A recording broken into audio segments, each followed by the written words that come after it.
Duck, the Great Western engine, worked hard in the yard at the big station. Sometimes he pulled coaches. Sometimes he pushed trucks. But whatever the work, Duck got the job done without fuss. One day, Duck was resting in the shed when the Fat Controller arrived. "Your work in the yard has been good. Would you like to have a branch line for your own?" "Oh, yes, please, sir," replied Duck. So Duck took charge of his new branch line. The responsibility delighted him. The line runs along the coast by sandy beaches till it meets a port where big ships come in. Duck enjoyed exploring every curve and corner of the line. Sea breezes swirled his smoke high into the air and his green paint glistened in the sunlight. "This is just like being on holiday," he puffed. "Well, you know what they say," laughed his driver. "A change is as good as a rest." Soon Duck was busier than ever.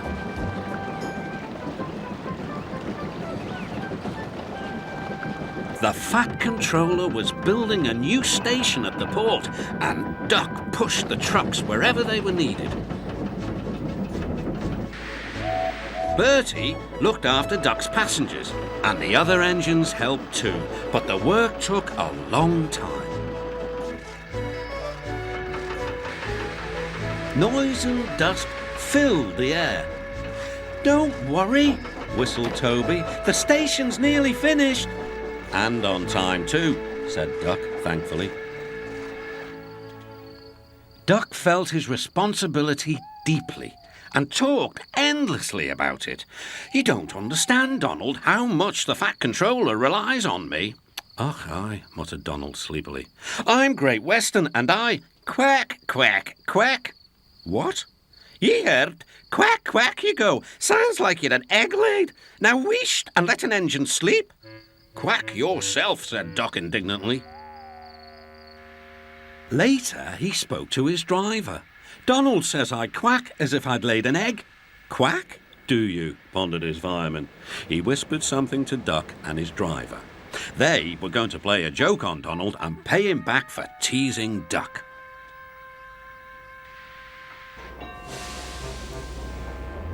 The engines were busy for the rest of the day and nothing more was said. Not even a quack.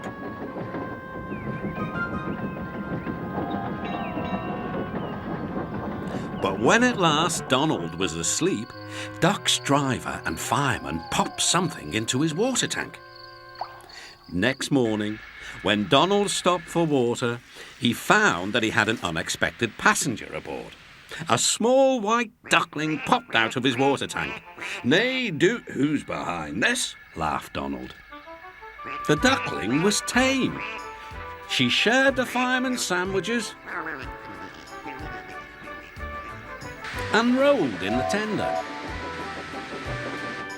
The other engines enjoyed teasing Donald about her. Presently, she grew tired of travelling and hopped off at a station, and there she stayed. That night, Donald's driver and fireman got busy, and in the morning, when Duck's crew arrived, they laughed and laughed. "Look, Duck!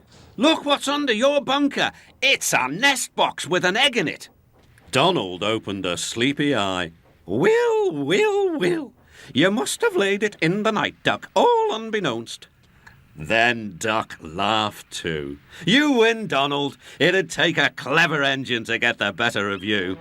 There's a pond near the duckling station. Here she swims and welcomes the trains as they pass by. The station master calls her Dilly. To everyone else, she is always Donald's duck.